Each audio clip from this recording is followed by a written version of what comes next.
Okay, good morning all and welcome to this meeting of Erie Area Committee on 25th of August 2026.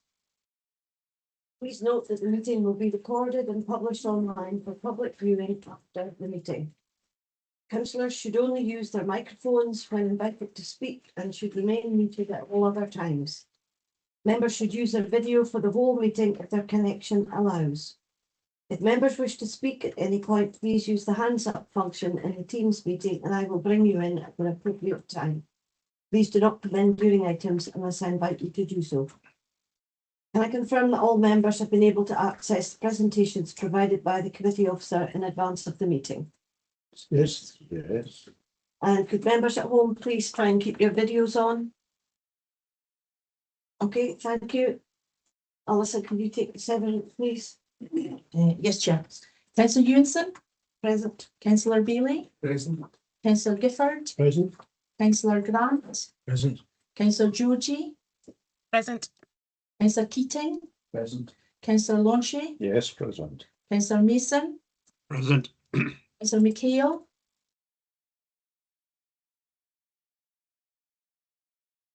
Councillor McHale, I think are you there? You're on mute. I'll move on. Councillor Miller, Present. Councillor Payne, Present. Councillor Reid, Present. Councillor Smith, Present. Councillor Walker, Present. and Councillor White. Present. Councillor McHale, are you able to take your mute off? I knew. Okay, can you message him, please? In the meantime, we have Anne Overton, Area Manager, Jill Joss, Senior Solicitor, and Helen Atkinson will be presenting the planning items, Chair. We can see we've got Councillor McHale, but we're not able to confirm yet. Okay, thank you. Moving on to declarations of members' interests, could councillors use the hands up function to indicate that if they wish to intimate an interest or provide a transparency statement. Councillors should provide the item number, nature of the declaration, and whether or not they will leave the meeting. Don't see any invitations. Oh, Councillor White. Sorry, yes, Chair, just for item 5 for transparency, it's the performance report, but I am trustee of a charity that is involved with framework delivery for some of the learning disabilities activities, but I've applied the objective test and do not consider that I have an interest, so I will remain and take part in that. Okay, thank you.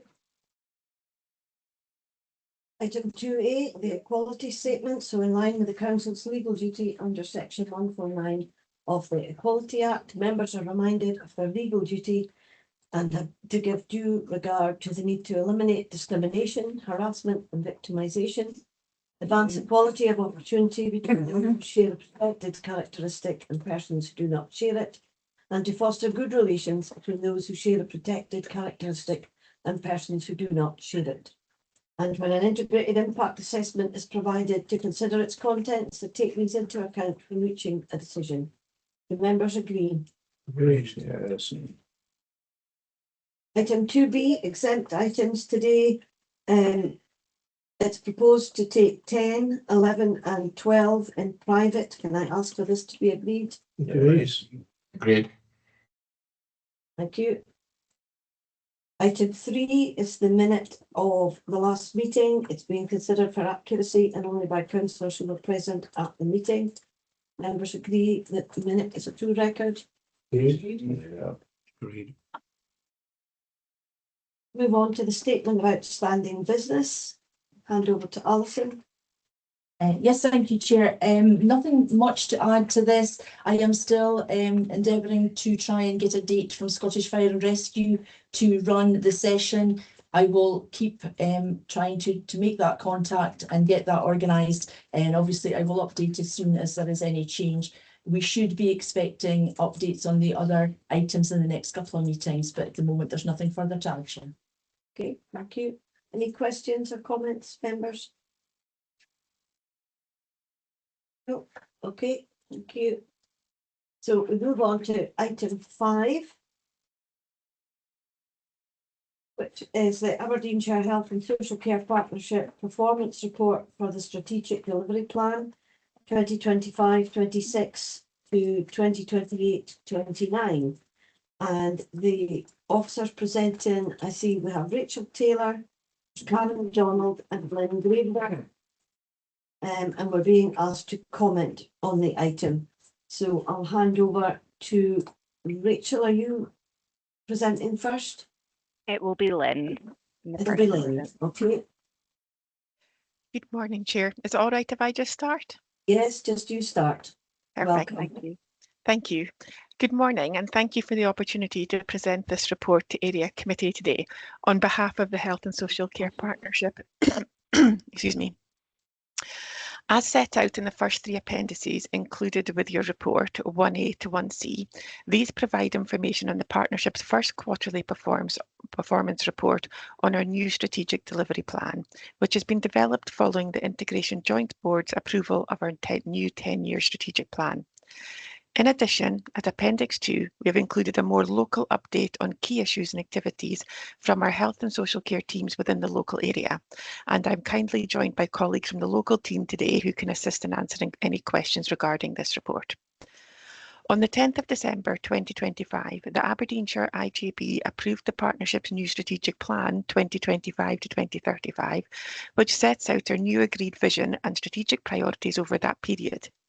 The plan was developed through a process of strategic needs assessment and engagement, and taking cognizance of the many challenges for health and social care services locally and nationally in terms of demographic change, increasing demand and complexity of need, budgetary pressures, and an evolving national and local strategic environment.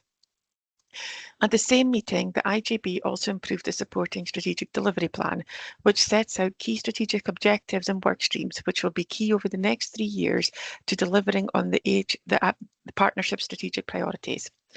The strategic delivery plan will be reviewed regularly with progress to be reported quarterly to the IGB.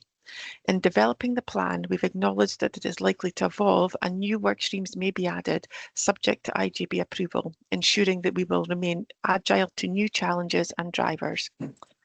Appendix 1B attached with your papers today covers the period of the 1st of January to the 31st of March 2026. This is an initial report structure for the SDP as we've been undertaking the work to refine and shape our wider performance framework in consultation with the IGB. At this stage, the report provides a focus on the key highlights and risks emerging milestones across all work streams. Information for the second quarter, covering the 1st of April to the 30th of June, is currently being finalised for reporting to the IGB, but was unfortunately not available for this report due to committee timings. 6-monthly Area Committee reporting will, however, continue, and at the time of our next report to Area Committee, we would expect to be presenting a more developed format once agreed with IGB, which will seek to strengthen assurance and evidence around outcomes and impacts of our various strategic work streams. For the period covered by this report, I would just like to briefly highlight some of the key developments, which include completion of Phase 1, planning and investigation phase, of the Communities Hospital Strategic Review Project. This focused on ensuring understanding of activity, challenges, strengths and estate across Aberdeenshire community hospitals and community healthcare provision, including a significant engagement process, the outcomes of which were reported to the IGB in January 2026. Work is now progressing to Phase 2 work to develop the longer-term route map that will support a sustainable, equitable, safe and responsive provision across all our community hospital sites. Our new adult carer strategy was also approved by the IGB in March 2026, a key requirement under the Carers Act Scotland 2016, and clearly a central focus for the partnership in terms of how we can support unpaid carers to sustain their caring role and maintain a fulfilling life alongside caring. As attached in Appendix 1C, a supporting delivery plan has been under development to ensure a clear focus around clear priorities, tasks, and to enable monitoring of progress against agreed outcomes. The final delivery plan is to be agreed by the Adult Carer Strategy Delivery Group, and in the interim, a range of work is continued by the team with our commissioned Carer Support Service, VSA, and including the direct involvement of carers with lived experience. Our strategic review of care homes and very sheltered housing continues to progress well, with a market position statement currently in development, the aim of which is to be able to clearly set out the partnership's commissioning strategy and position for older people's care home and very sheltered housing provision in the future, which reflects an increasingly complexity of need, supports market stability and makes best use of available resources, and most importantly, maintains a clear focus on quality, dignity, safety and outcomes for older people. Our Home First and Discharge Without Delay project is also a very significant area of activity.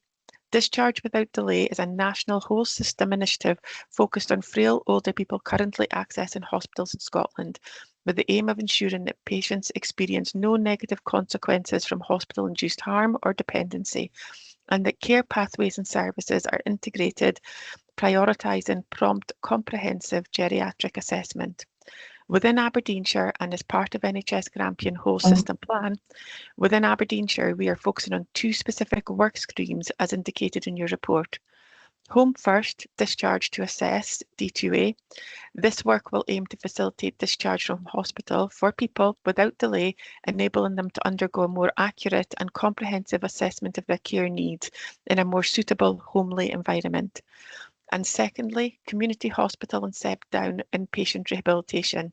This aims to empower the role of our community hospitals in delivering timely inpatient assessment and rehabilitation for frail people within our localities, supporting the full embedding of discharge without delay principles across the system to ensure a person-centred and enablement approach.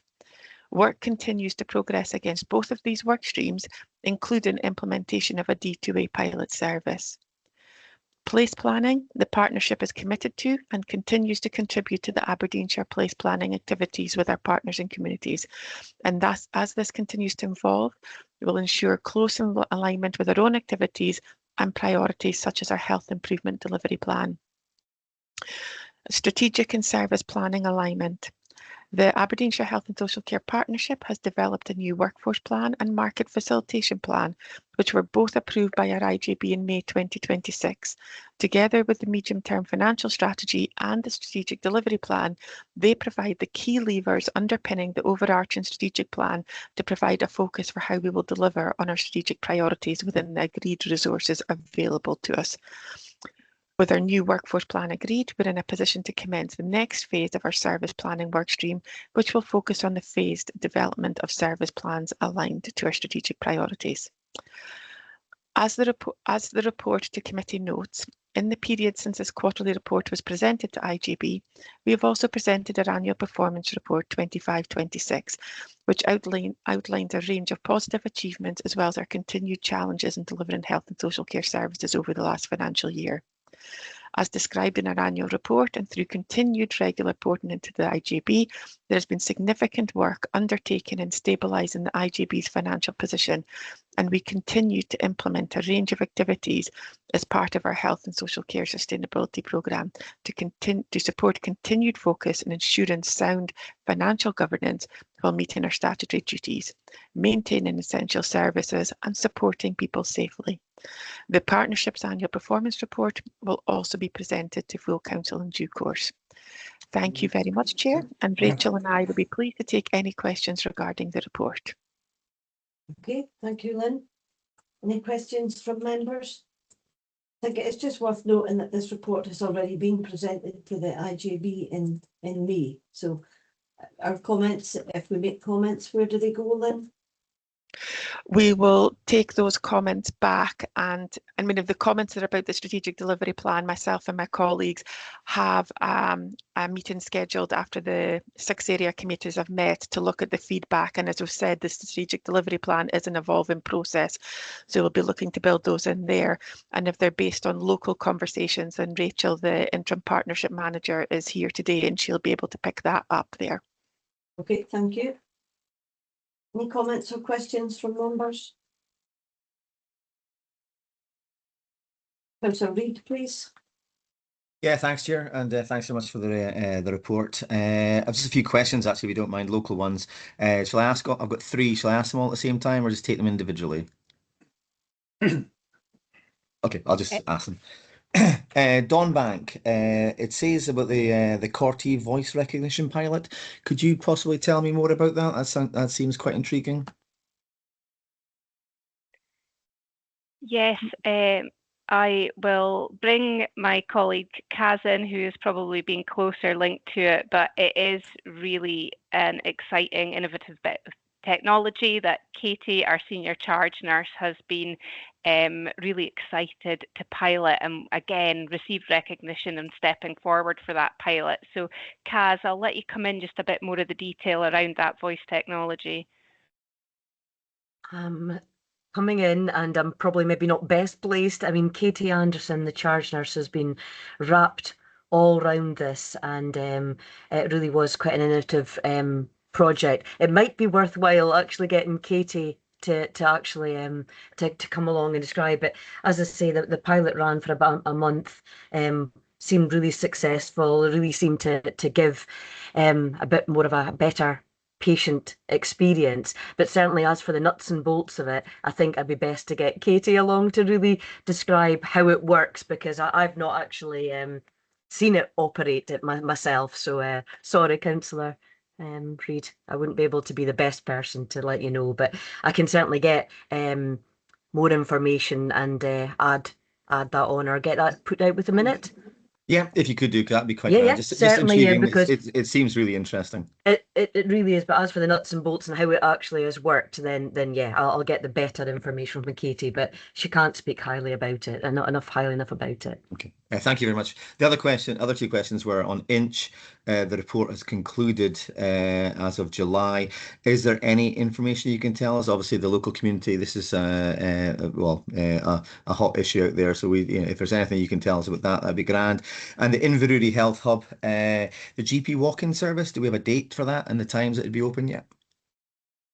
Yeah, I can come in and acknowledging the Inch issue, and there has been a full consultation with the public.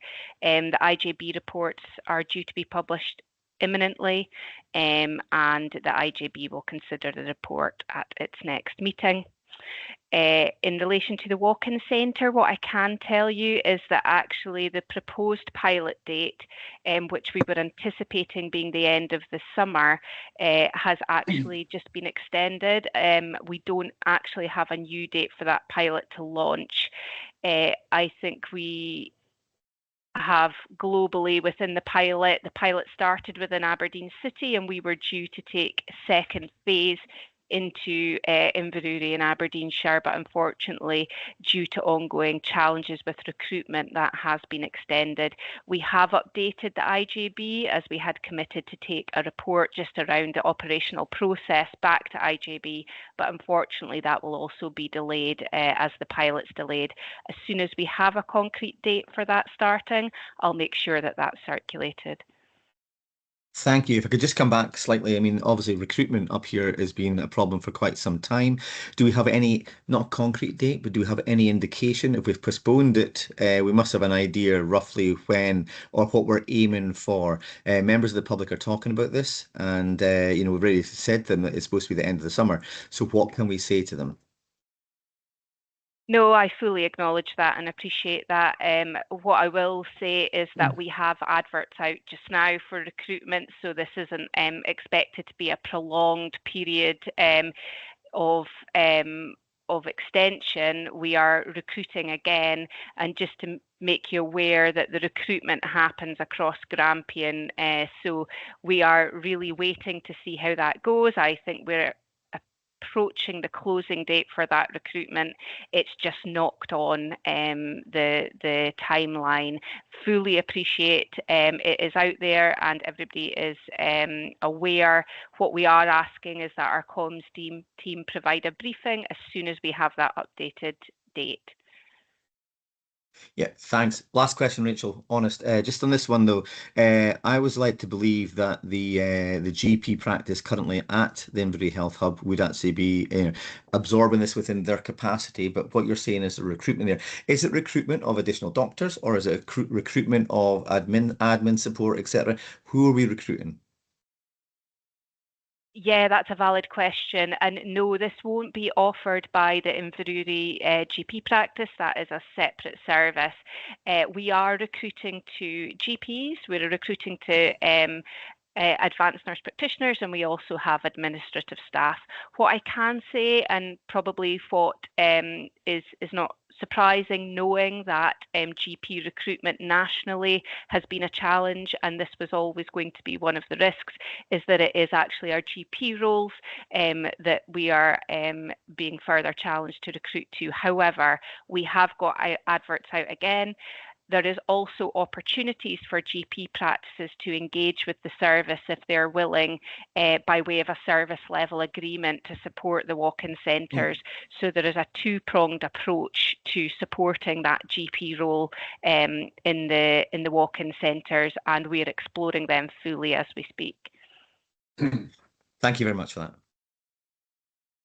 Okay, thank you. Councillor Grant, please. Yeah, thank you, Chair. Thank you, Rachel, Lynn and Karen. Lots of detail in the report. Very good to read. Appreciated all the detail, the focus on carers and paid carers, which was interesting to read as well. And it was also good to see the 4- and 5-star reviews and the in-and-out inspections listed as well. My question, I just wanted to ask about the home first discharge delay without discharge without delay section. There's an update given dating from March. I'm just wondering if there's any more information you can relate to, any further updates on that.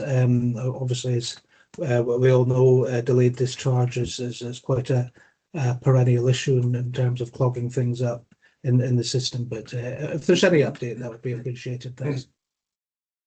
Yes, absolutely. And this is actually very exciting for us. Under the discharge without delay pathway, discharge to assess is one of the services that sit underneath that. At the moment, we do have a pathway that sits there and links with our reablement teams as well. And we actually have therapists that base themselves in the discharge hub within Aberdeen Royal Infirmary. And if we can support individuals through that existing pathway, then we are doing that presently, and we've had some success. That is only quite small capacity at present. At the moment, we are going through a commissioning process for additional care.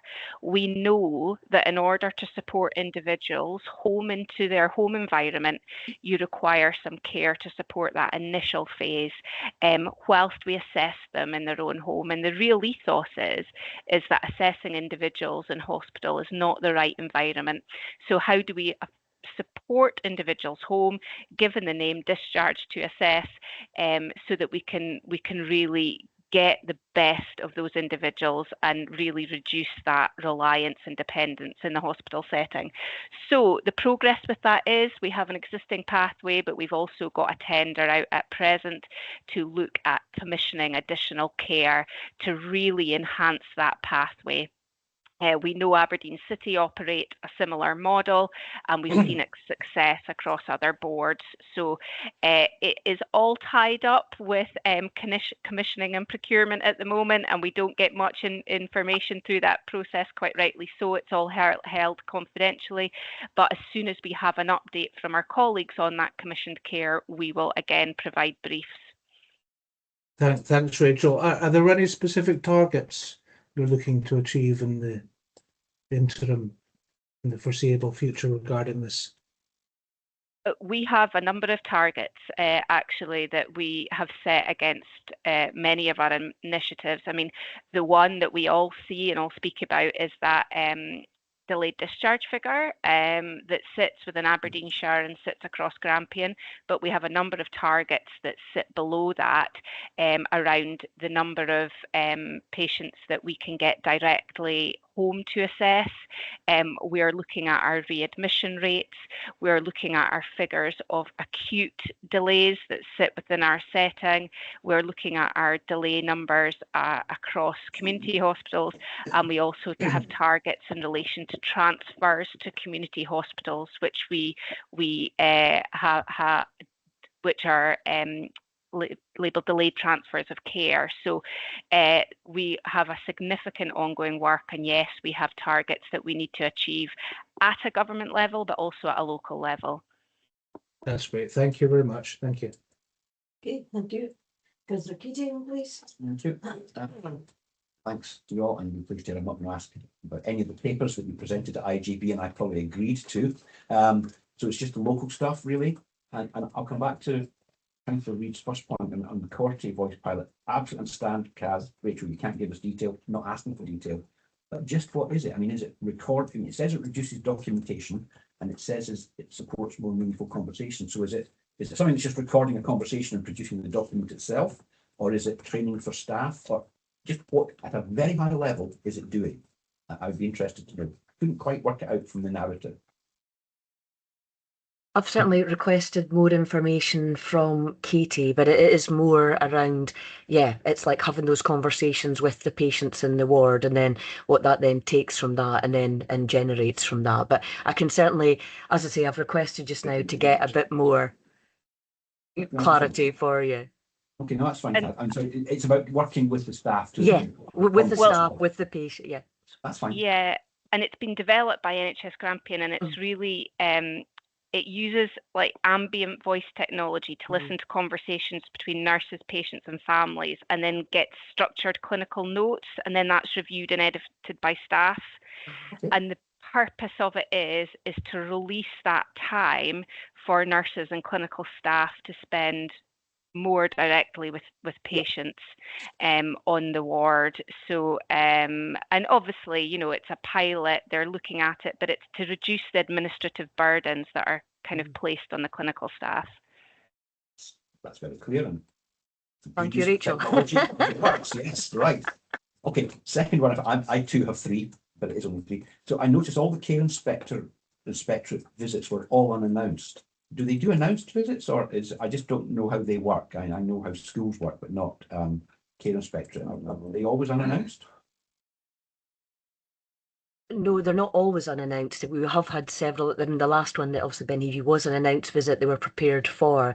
But then, yes, they will periodically, normally around about a year after they've done the announced visit, there'll be an unannounced visit as well. So I guess it's just checks and balances, isn't it? Belts and braces, really.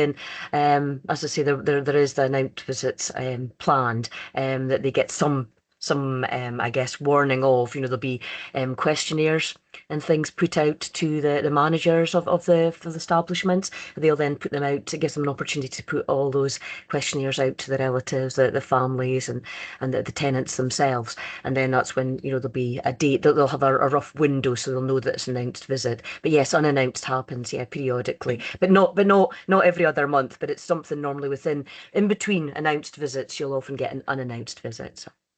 Oh, no, and just the observation that, I mean, with 4 unannounced visits, I mean, everybody got good or very good. So I think it's a positive reflection on the service being provided. Without warning, you were still looking good. So congratulations. Yes, absolutely. And the final one, and I'll also return to staffing, community teams.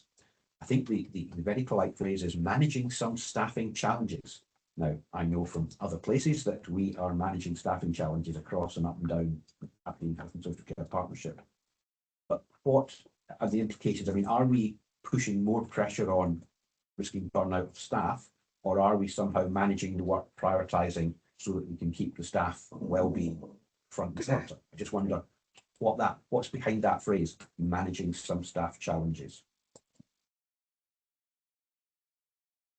Yes, I mean, I'll let Kaz come in, who supports the operational element more. But I mean, we are always balancing staffing challenge and staffing recruitment.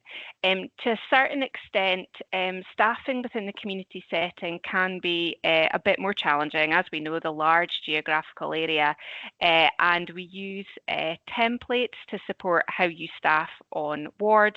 That's not quite as straightforward to have that template staffing model within the community. So we really have to be agile and use the best of our resources to support those areas. And that can mean that if we're covering a large geographical area, if you have even just one staff absence, it can really knock on what that means to cover. But what I would say is we're looking all the time at our staffing models, and that goes across our community nursing teams as well as our AHP teams and our home care teams. And I think we're in a really good position about working together to see how we can make ourselves resilient across services, what that individual needs, what access they already have to a service, and how we can support each other in that. And we have some really good examples of that recently around how we're putting the person at the centre and what those roles are around about them, because often individuals are accessing more than one service. So how can we support each other to best support those needs? But you're right, staffing in such a complex geographical environment is always going to be a challenge, but I think we're alert to that and we're looking across how we can create resilience across our services. No, that's fine, Rachel. And I think I saw the paper, you're actually sharing some stuff with for Martin. That is good as well. And from what you just said, we're not working in individual silos, we're doing it as a cross service. So that is also some assurance. Thank you. Yeah. That's me. Thank you. Okay, thank you. Councillor Joji, please. Thank you, and thank you for the very comprehensive report as well. Mine's just a very quick question, just concerning clarity as well. So item 5. So we're on item 5, page 23.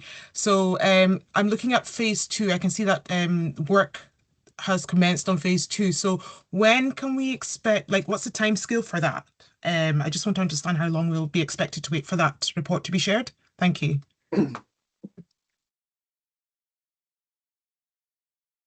Hi there, can I just clarify, is that around the strategic review of community hospitals? Yes, around the strategic review. So phase 1 has been completed and now work has commenced on phase 2. So I'm just looking at the timescale for that.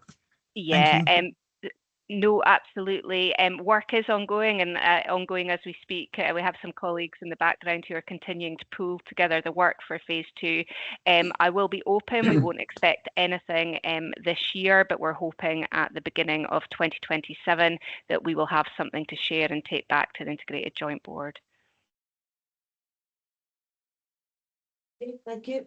I just had one question. It's quite similar as well because it's on page 24. The review of care homes and very sheltered housing, that was the date for that was extended, and now it says the report should be complete by the end of August. So we are virtually at the end of August. I just wondered if that report would be ready soon.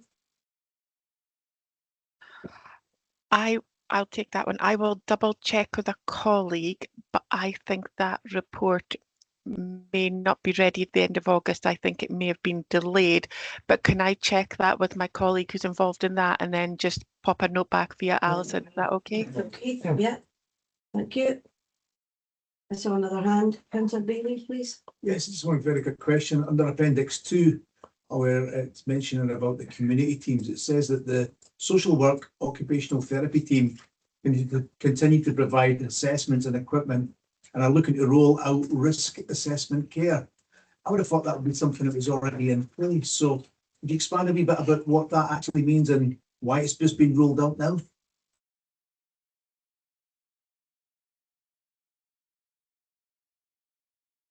Yeah, Kaz, are you okay to come in on that question? Sorry, can you repeat that question? Sorry, I'm obviously not having my best day today, but I will do my best.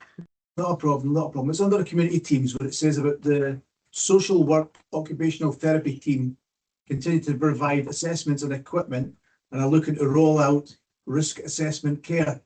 I was just wondering if you could expand a bit what the risk assessment care is, and so I would have thought that that would be something that's already in place. Well, it is definitely something that's already in place, but I think they're looking to actually expand to then reach out to maybe other providers, and it's maybe something that we can end up, and it's in its kind of infancy, that might be something that could then be a chargeable chargeable service that could be rolled out to maybe further afield to maybe some more of the private agencies. So I think, yes, in-house we're doing that all the time, assessing risk and putting in appropriate packages and working out what support or equipment might be required. But certainly I think they're looking to maybe expand that further to see if we can actually then have that as a product that could then be utilised in more the private sector as well to support that. Okay, would you be able to expand about what groups you're trying to roll out those risk assessments to? Because I think that's quite invaluable to us, so we know how it's going to. So that would be care providers in the private sector that would then be providing care. You know, at the moment, you know, like in home care, and at the moment we possibly only maybe provide maybe about 30% at most, I think, of the home care that we have in-house, you know, for our Aberdeenshire Council home carers. So I guess there's quite a high proportion of care being provided by other providers within the community. So I guess it's to try and tap into to support, you know, the expertise that we have with our social work OTs. That's something around the lines of, you know, like moving and handling or utilising, or which equipment might be best to purchase and things like that. Does that answer? Yes, and I guess this will add to quality improvement in the service. Oh, absolutely, because although we don't maybe directly have input with certain individuals, as I say, the community is our, feel like that is our responsibility. Thank you. Okay, thanks, Neil. We now have Councillor McHale, please. You need to unmute yourself, Ron. Sorry. Just wanted to confirm my attendance. I had difficulty getting into the meeting to hear what was being said. So I'm just confirming my attendance and also confirming that I agree with the public sector equality duty and the integrated assessment. So if I could just ask a question, there was an item in the press yesterday about patients being let down after a rise in cancers revealed. How do we deal with that in your service? And your comments on that? Sorry, could you just repeat the question? Yes. The detail of what was in the press there. It is. The headline reads, patients being let down after rise in cancers revealed. Is there an issue within the service regarding providing service and treatment? Well, that's something that I can't comment on fully. What I would say is that we link closely with secondary care services. So the interface between our primary care services and secondary care services, we have a good interface network, and we look at our cancer detection rates across the secondary care sector, and we worked with planned care. So I can't comment on that headline. What I can comment is that we have a robust mechanism in place for monitoring that, and that we've got close links through our clinical interface group, and that is the core where we link between primary care and secondary care. But I acknowledge the question, and I will get some further detail. I haven't seen those headlines myself. Okay, thank you. Okay, thank you. I don't see any further hands, so if I take you to the recommendations, to recommend to note the contents of the appendices 1A to 1C and Appendix 2, and provide feedback on local health social care service delivery issues for onward reporting to the Aberdeenshire Integration Joint Board where appropriate. So put her hand up. I don't know if she wants to come in. Do you want to come back in, Karen? Sorry. I'm not having my best day, as I said. But yes, I've just forwarded that information regarding the Corte. Katie's come back with a very succinct reply, so you'll have all that to be added to the minutes. So apologies again. Thank you. Okay, so I've noted 3 actions, Alison. The one is an update on the date for the strategic review of care homes and very sheltered housing. That information on the Cortes, but we've just had that. And on the walk-in GP centre for Inverleigh, just a briefing will appear of when there is actually a date for it opening. Anything else? think that was the only things that required follow-up. I mean, the briefing, I presume, will just come through when it's, and obviously you've got the information regarding the voice. We'll look at that and I can circulate that. And so really it's the time scale for the very sheltered housing. It's the only thing it can be. Yeah. Okay. Right, so thank you for attending today and going over your report. There's a lot of information in there. Okay, thank you all. Thank you. Thank you. Thank you. Right, we move on to the next few items are really responses to queries previously raised by the committee. So this is item 6. So the first one is responses to questions that we had on education and children's services from when they reported. So I think these are really just for noting. Yes, Chair. You asked the question in order for it to be noted that the information has been provided to councillors and for you to get the opportunity to indicate that that has met your needs. I have this way of doing it that it comes back through committee to complete the audit trail. So if there is further information required, I would have to go and seek that. There's no officer in the meeting for any of these. But if the committee is happy that their questions have been answered adequately, then it's just for noting. Okay. Noted. So that's 6A, 6B and 6C. Yeah. Answers to all our questions in there. Thank you for following that up, Alison. All right, I'm just looking to see if Helen, oh yes, she's in the meeting. We now go to item 7, which is first of our planning applications for today. And it is full planning permission for extension to caravan park, erection of 13 holiday lodges, amenity building, cafe, restaurant, laundry and sanitary facilities, and formation of 12 mobile caravan pitching sites at Hillhead Caravan Park, Kintour. And it's application 2025-1240. And the planner presented is Helen Atkinson. We do have a request to speak on this item. We have 2 requests. The first one is from the applicant, Helen Sutherland of Hillhead Caravan Park, and an objector, Paul Davison, who is also here in person. Do we agree to hear from the speakers? Yes. Agreed. Thank you. Right, so first of all, we'll hear from the planning officer and then we'll hear from the speakers. So I'll go straight then to Helen, or do we need to confirm who's in the meeting? We've done that already. The members of the public that are speaking were actually in the meeting at that stage anyway. So. Okay, Helen, over to you. You've got your screen up already. Yeah, thank you, Chair. Good morning, councillors.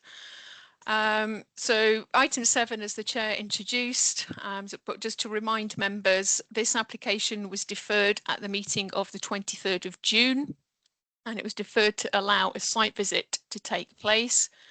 Further information was also requested at that meeting with respect to the meaning of the term short term and whether an additional condition was appropriate. The report has additional paragraphs, has additional information at paragraph 1.3 covering the meaning of short term in respect of holiday lets, and a further condition has been recommended, which is condition 14 in your papers, that relates to introducing a one-way system. I would also request, if members are minded to support the application, that an additional condition is also included, which would seek proposed levels as well, which hasn't been included in the recommended conditions to date. So I'll just repeat the presentation from earlier on in the summer. So the application site is shown in the red line here. It's to the west of Kintour and within the accessible rural area. Slide 3 shows the existing site plan, noting existing caravans and touring pitches in the blue areas. So up here, along here, and there's a caravan sort of storage area at the bottom of the site. There are open fields to the west, and Hillhead Croft is a bungalow, which you can just make out in this sort of rectangular plot here. Slide 4 shows the usual aerial view of the site.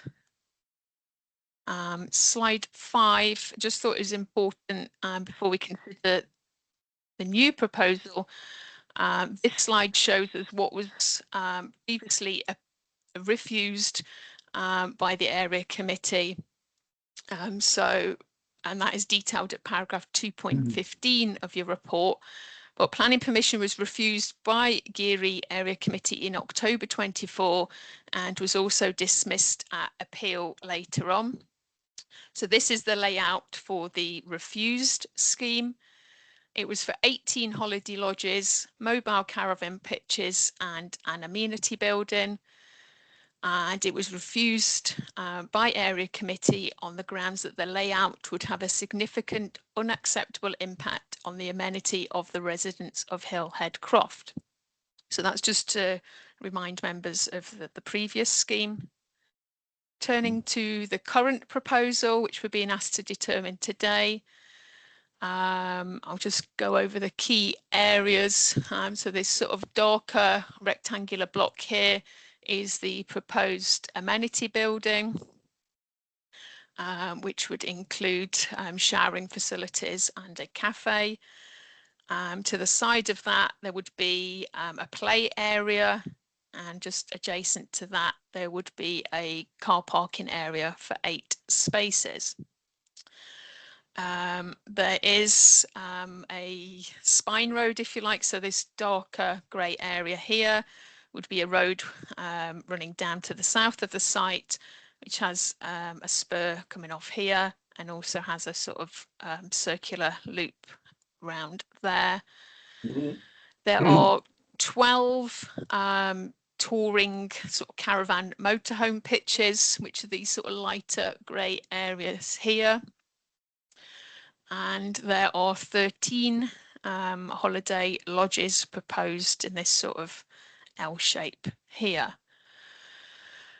Changes in levels are needed in this area. So where the sort of motorhome pitches would be, there would be the need just to change the levels slightly there. So there would be a flat area for the vehicles to park on, and then it would drop down to the lower area for caravans. Sorry, for motorhomes there. So just looking at the individual aspects of the proposal, this is the proposed amenity block. As I said, it would contain showering facilities, toilets, laundry, and a cafe area. And there is a couple of different holiday lodges proposed, slightly different internal configuration, but obviously they've got 2 bedrooms and they all have this sort of decking area to the side of the proposed lodge.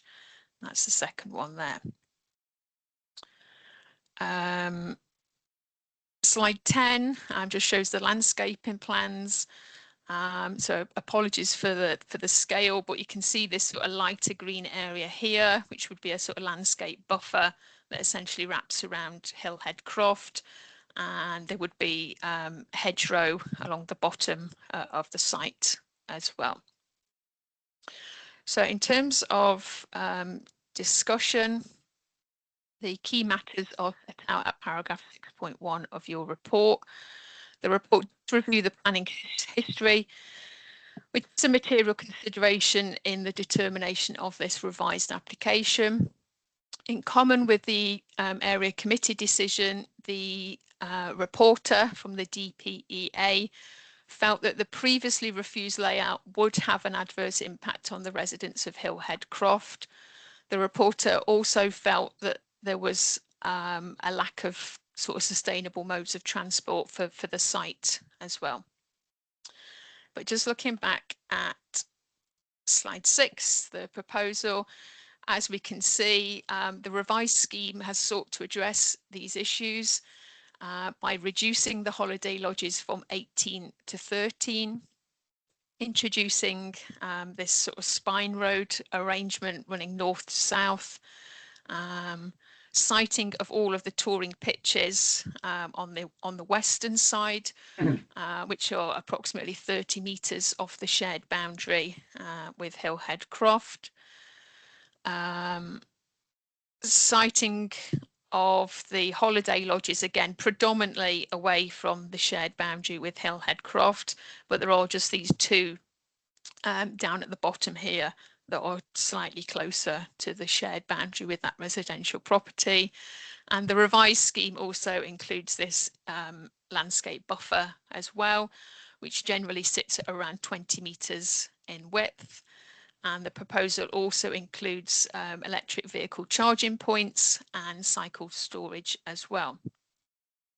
It is considered that these are all positive measures that seek to address the reasons for refusal and reduce the potential impact on the amenity of the residents of Hillhead Croft. Having gone through those changes, I'll just remind members of the previous presentation where we looked at firstly the principle. So again, this was not a matter that was cited in either reason for refusal.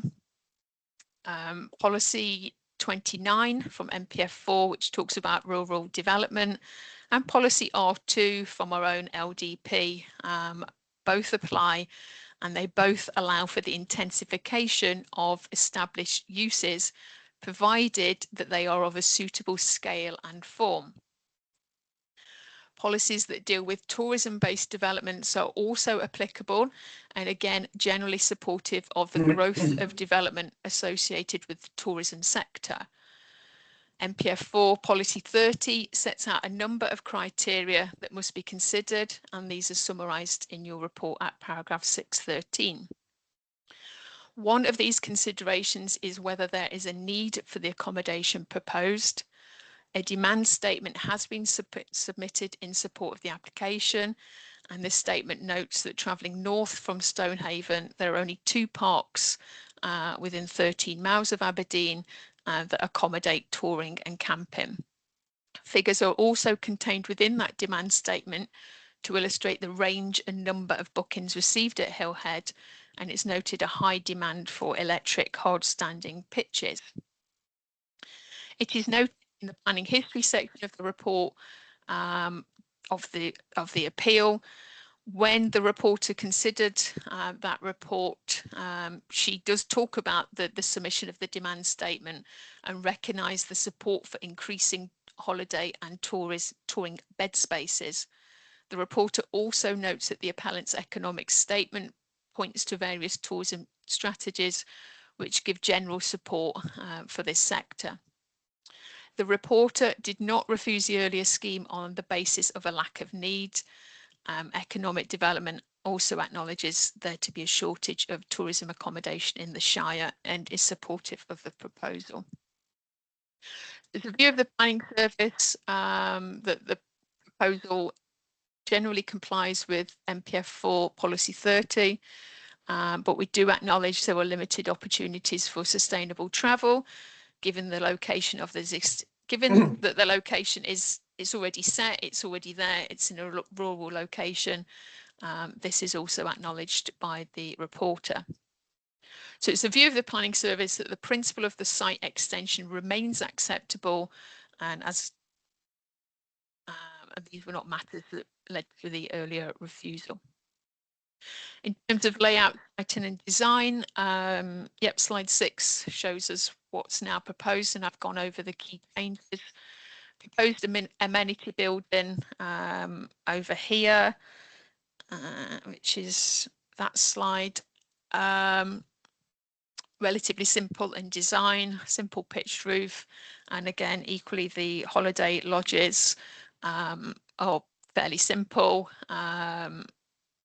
The layout, as I said, mainly focuses on this spine road, which keeps the development away from Hillhead Croft as far as it can. And there are these 2 just at the bottom here that are slightly closer to the shared boundary. And the layout does now include that landscape buffer wrapping around the shared boundary with Hillhead Croft. The intent of this, is to create some privacy and additional screening and a sense of separation. Overall, the revised layout and the design of the more permanent elements of the site are considered to be acceptable and accord with the development plan, and seek to address that previous reason for refusal. Linked to this matter is residential amenity. The revisions have sought to respond to the issue of residential amenity, and I've run through those. The resiting of infrastructure away from Hillhead Croft and the landscape buffer will reduce the impact on the amenity of the residents of that property. The landscape buffer has been considerably strengthened from that previously. Previously, it was just a couple of rows of trees, but we now see the buffer to be around 20 metres in width. And it just slightly reduces at the bottom there to between 11 and 15. And slide 10 shows the sort of landscaping. There was a hedgerow proposed along the southern boundary as well. It is shown as a beech hedgerow on this drawing, but we would wish to see that replaced with more native species. Matters of access were considered in the previous decision. Hillhead Croft takes its access from the site's westernmost access point onto Old Hall Forest Road. So it comes in here. Yes, comes in there. On this point, the supporting statement notes that the applicant intends to install a no entry sign here.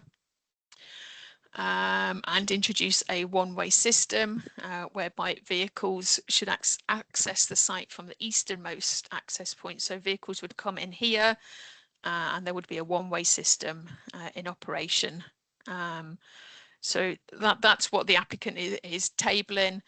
It is envisaged that this will minimise any potential disruption arising from vehicle movements around Hillhead Croft. Of course, Hillhead Croft will continue to access its property from the westernmost access point. But this is a civil matter, but the one-way system does not prejudice the ability of people to sort of visit or gain access to Hillhead Croft.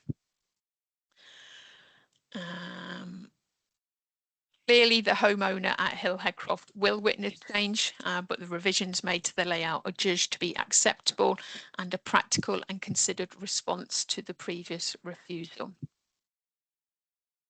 Road development has no objection, noting that Old Hall Forest Road can accommodate the level of additional vehicle movements anticipated, and they also believe the internal layout to be acceptable.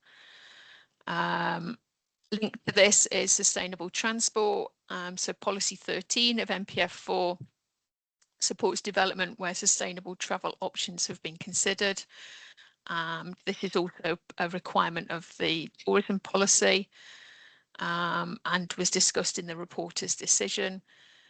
The site is accessed by local and strategic road network, and it is accessible by foot, cycling and to some extent public transport, with Kintore train station being the nearest, although I recognise it's not particularly close. The reporter does say there's likely to be a reliance on private cars for grocery trips and accessing amenities in the area, which does go against some of the sort of sustainable themed policies. The planning service does acknowledge that this is an extension, an existing site, so that is preset. Options around sort of public transport, bus operators are down to third parties. There's little that the applicant can do to control that, but they have provided electric vehicle charging points within the car parking area, and also proposed cycle storage, which goes some way to helping to make sustainable travel options more favourable. And finally, matters relating to noise, landscape, drainage, waste management and biodiversity are all considered in your report. These have all been subject to appropriate consultations and conditions are recommended where appropriate. So having regard to the planning history, changes have been made that make positive changes to try and address the previous reason for refusal and the appeal decision. Reporter acknowledges that there are limited options for sustainable travel, which the planning service would agree with. Development will bring changes to the occupants living in Hillcrag Croft, but the planning service holds the view that that level of change is acceptable. So on balance, and having regard to the policies that support the expansion of tourism, the application is once again recommended for approval. So just a few photos to remind members. So this is the existing access, the eastern access, where you would go into the site and enter that one-way system. This is the opposite end of the access where you would come out of the site, and it's this option, this access here that would be used by Hillhead Croft residents and visitors. This is the site looking down towards the caravan storage area at the bottom. I'm looking opposite the way, so for members on the site visit, we kind of looked around here for a wee while. This is Hillhead Croft, and this is the application site in here. You can see the sort of existing vegetation on that boundary. Existing playground, existing touring pitches. Yep, that's looking back the way to where we had all parked, and this is just an alternative route to the site. So that concludes my presentation, and happy to take questions as and when required. Thank you. Okay, thank you, Helen. So I think it is worth noting that most members attended a site visit there last Tuesday, and I think it's very useful when you see the drawings that we can visualise where we've actually been. Councillor Bailey, please. It's just one very quick question. I never picked up where you said there was a sign going to be put on the one-way route system round about that area. What is the sign and where is it going to be located? It would be, thank you, Councillor, sorry. It would be a signage to alert visitors, guests that there is a one-way system in operation. So I'd anticipate we'd see some signage here to direct people in there, signage within the site as well. And then at this point, there would be a no entry sign as well. The additional condition is condition 14, so that's been added. We originally had the papers before members, and that requires a scheme to be submitted and agreed with the planning authority for this one-way system. So we don't have that detail at present, but that is what I would anticipate would come forward to discharge that condition. Okay, thank you. Councillor Grant, please. Yeah, thank you, Chair. Thank you, Helen. A couple of questions. Just since traffic has been mentioned, there was a comment made that you know this road should be widened to allow passing traffic, but you know the plan refers to a single lane condition.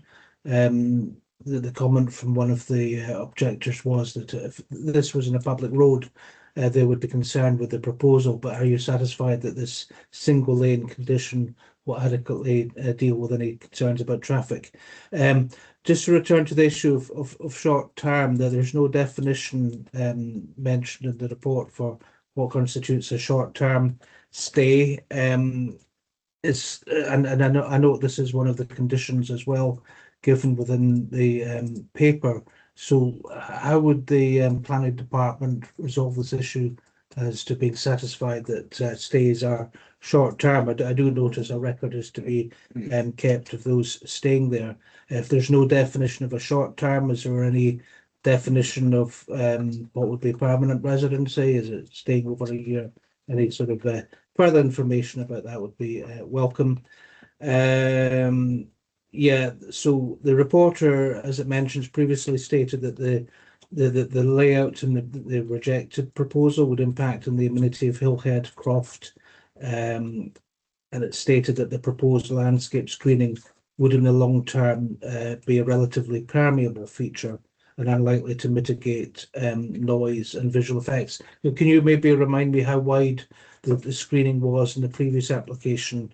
I appreciate it's a lot wider now, and a lot of effort seems to have been put in to try and mitigate the issues raised before. What can you remind me as well, Helen? What would be the types of plant and trees that would constitute the buffer? Because one of the comments was that, you know, if they're deciduous, then would be leafless for a lot of the year, and the impact of the buffer would be less effective. And I think I'll leave it at that just now. Thanks. Sorry, it's a few things. Thank you, Councillor.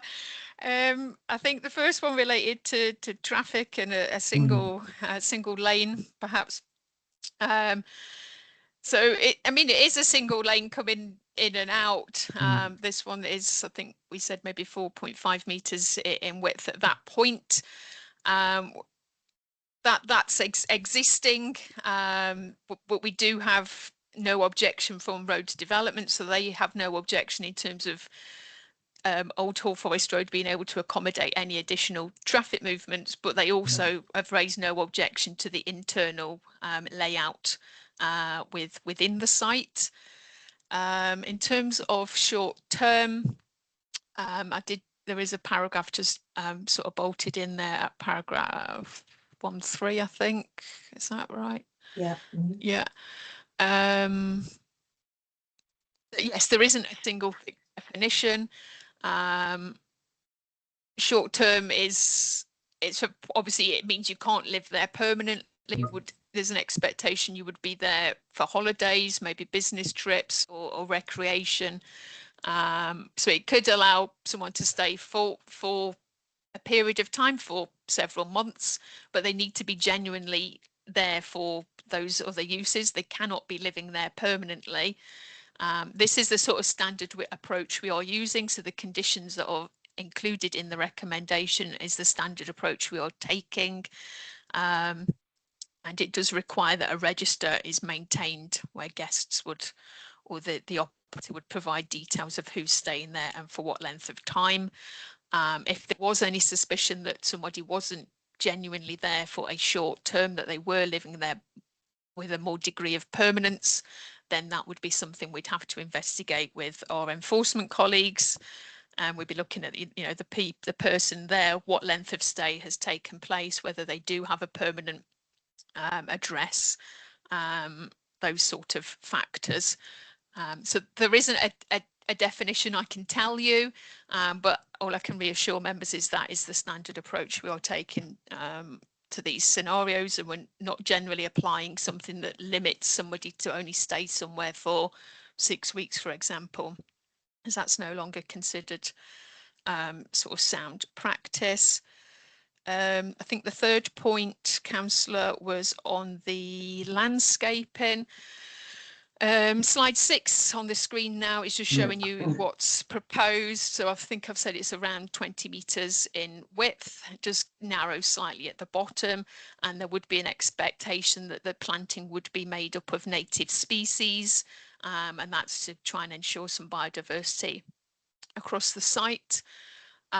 We don't have the detail of those trees or the specific planting, so we maybe could take cognizance of perhaps having more evergreen species within that, just to ensure the buffer sort of serves a purpose throughout the year. So that's something we could maybe think about.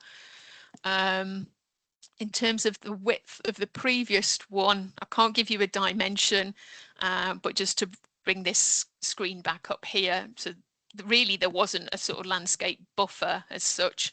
There was just these kind of trees sitting on the boundary in the previous scheme. So the new scheme has essentially knocked out this area here for development and replaced that with planting of 20 metres in width. I've written native species down, but I'm not sure.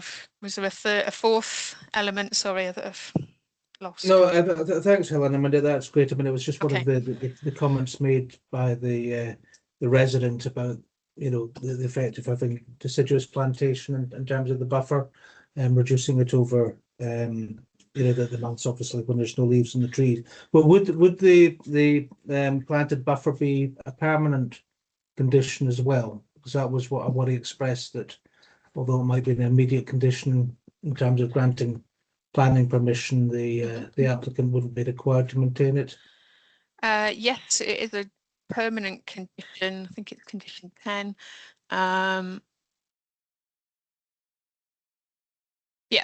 All landscaping and once provided, all landscaping work shall thereafter be permanently retained.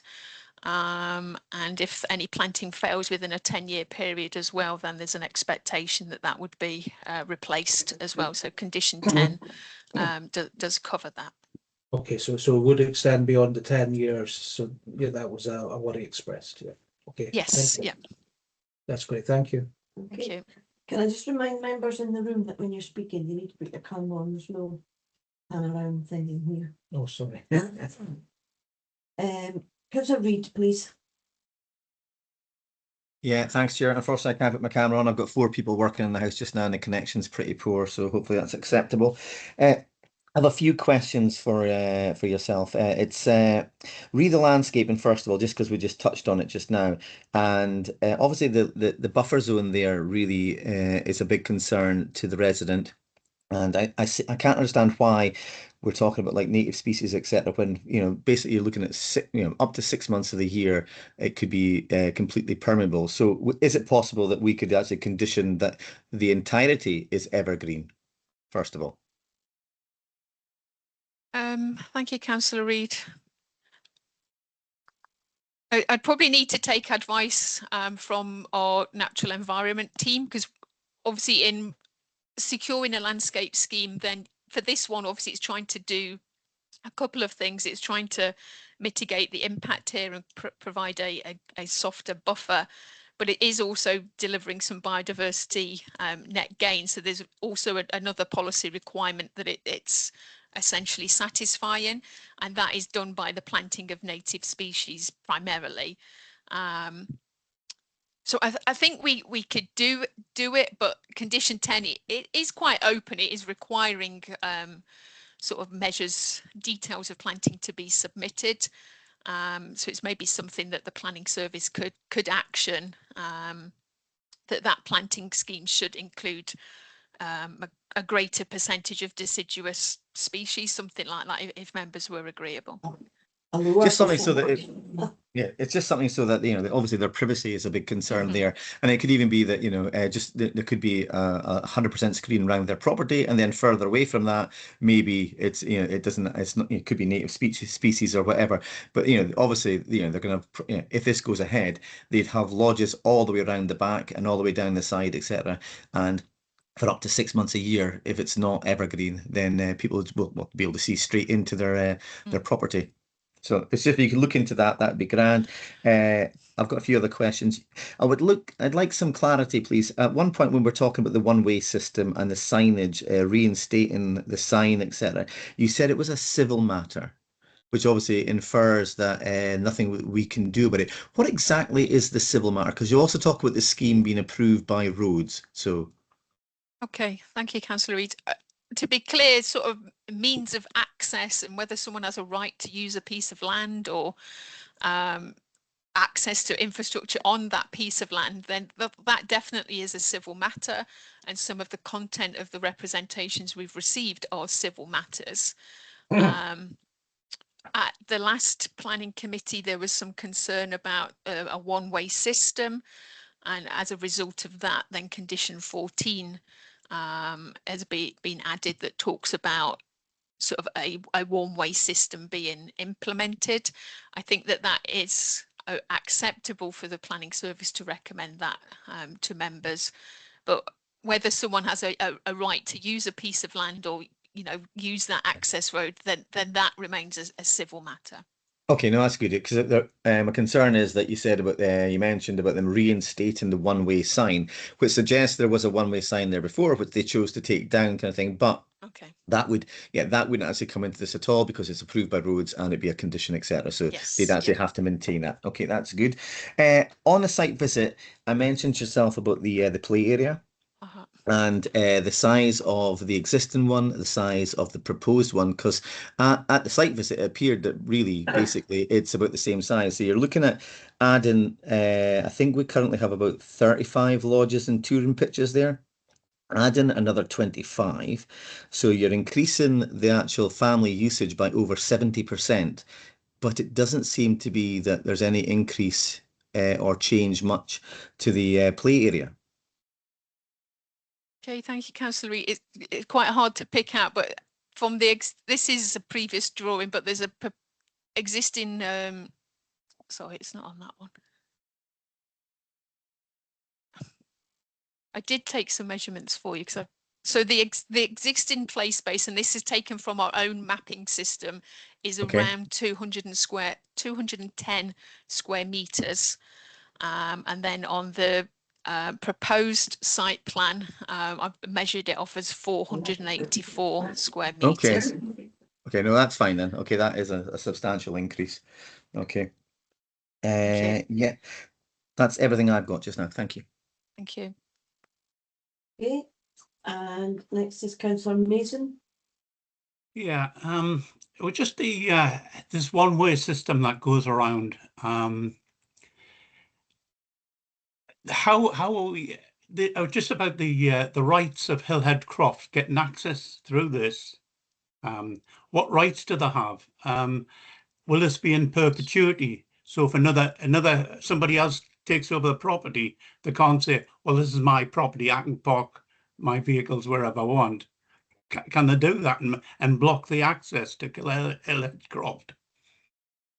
Thank you, Councillor Mason. I mean, anybody that purchases Hillhead Croft or that those rights, whatever they are, will remain with that property. Would be my understanding. All we're trying to do is introduce. Oh, sorry. All the planning decision is trying to do is introduce a one-way system, and that was essentially coming about to try and address concerns previously, if members will recall. Sorry, that slide there were some concerns that people could come in here, and there was potential sort of headlights and disamenity could take place to the residents of Hillhead Croft. So this is a previously refused scheme. That was a concern.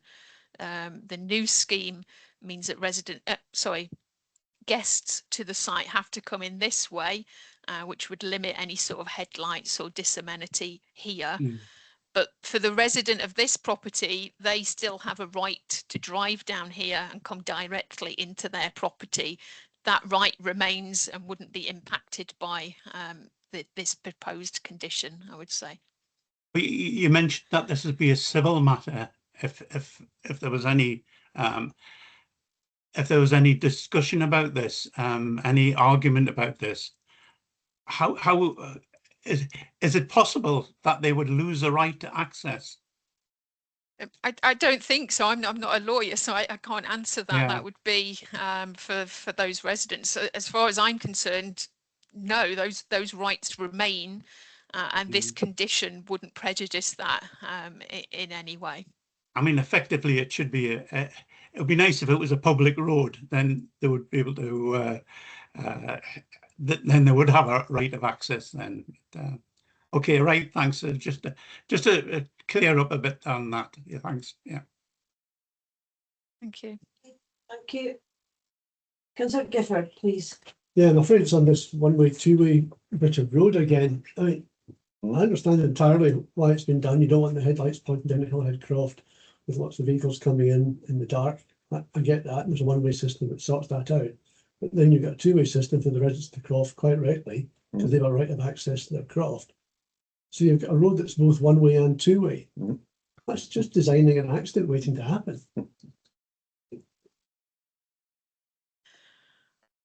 Not sure what I can say. I mean, there was a suggestion that we have a one-way system in place, and members were keen to see a condition to get that added into the recommendation. It isn't anything that roads development they're content with the layout. All I can say, see if I think we've got a picture. Yeah, so this would be the sort of potential, the bit, yeah, Councillor Gifford, where you would have two vehicles. I think that's around 4.5 metres in width there. I don't foresee an issue with that, given that the level of potential movement from one residential property out the way would be fairly limited. So I don't envisage an issue, but I acknowledge your concerns. I think it's just we're designing a confusion. If you're on a single track road with passing places, you know the rules of the road. People give way occasionally if they feel so minded. You know, a single one-way road, you know what the rules are. If you're a double track two-way road, you know what the rules are. This is all of those at once, and nobody knows what the rules are. I guess if I can just come back, sorry, condition 14 does sort of seek a one-way vehicle system, and it does seek details of that to come to the planning service for approval before it got implemented. So there might be an opportunity for further signage to sort of make it clear that this element is two-way for the residents of Old Hall Forest. Sorry, for the residents of Hillhead Croft as well. That might be an opportunity through looking at the wording of that condition to make that clearer for people visiting the premises. I think writing the condition clearer is fairly straightforward. Making people use this road safely, I think, is really difficult. Should we bring, I see Ken is in the meeting, Ken Fraser from Roads. I don't know if you'd like to comment. Are you there, Ken? See me? Oh, yeah. Have you any comment to make on the road layout for the application, specifically the western access, which is one way? So the condition is a planning condition. It's not a roads condition. It's basically it wouldn't carry a roads order, so it couldn't be enforced. But it would be an agreement with the users, and it could work, but it would rely on basically the operators to ensure that everybody followed the rules, and there would be site rules rather than mandatory roads related traffic order rules. Because it's off the public road, so it's That's it. a private matter. That's Yeah. right. Okay, thank you, Ken. Thank you. Okay, Jim. Not really, No, but we'll I know. as it sits. Councillor Reid, you want to come back? Yeah, thanks, Chair, for letting me come in. Helen, just sorry, one further question I meant to ask earlier. It's just really like sustainable transport concerns, etc. I know in some private housing developments, etc., we have before had agreements where they've put in like an active travel path that would connect the community to the settlement. Is this something that would be reasonable here? It's not too far out of contour, and obviously there are concerns that have been raised with people walking down there or cycling down there. Thank you, Councillor Reid. We do sometimes, condition housing developments for a sort of travel plan, if you like. So it was issued to homeowners, and they can see what alternative, where bus routes are, where the train station is, things like that. So if it was an area of concern, then something like that, we probably could condition.